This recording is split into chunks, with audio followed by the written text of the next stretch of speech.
Money laundering প্রতিরোধ বিধিমালার আওতায় সাংবাদিক মুন্নি সাহা ও তার স্বামী কবির হোসেন সহ তাদের স্বার্থ সংশ্লিষ্ট ব্যক্তি ও প্রতিষ্ঠানের নামে থাকা ৩৫টি ব্যাংক হিসাব আদালতের নির্দেশে অবরুদ্ধ করেছে পুলিশের অপরাধ তদন্ত বিভাগ।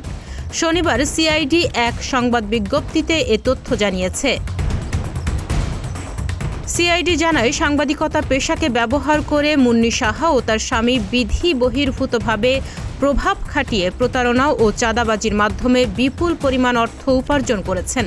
এই অর্থ বিভিন্ন ব্যাংক হিসাবে লেনদেন করা হচ্ছিল, যা সন্দেহজনক বলে সিআইডির ফাইন্যান্সিয়াল ক্রাইম ইউনিটের কাছে অভিযোগ আসে।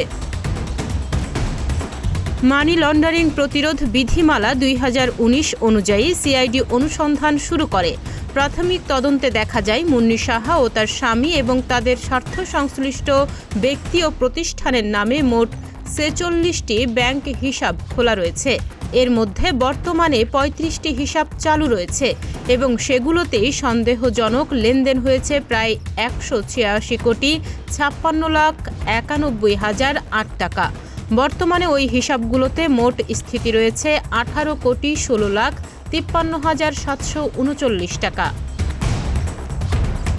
এ বিষয়ে গত ৫ মে তদন্ত কর্মকর্তার আবেদনের ভিত্তিতে ঢাকা মহানগর দায়রা জজ মোহাম্মদ জাকির হোসেন গালিব তার ৩৫টি ব্যাংক হিসাব অবরুদ্ধ করার আদেশ দেন। এরপর সংশ্লিষ্ট ব্যাংকগুলোতে নির্দেশনা পাঠিয়ে হিসাব ও অর্থ অবরুদ্ধ করা হয়।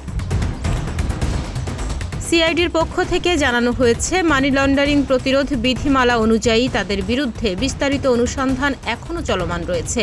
তদন্তে অভিযোগ প্রমাণিত হলে পরবর্তী সময়ে অর্থ পাচার মামলা দায়ের সহ আইনানুগ ব্যবস্থা গ্রহণ করা হবে।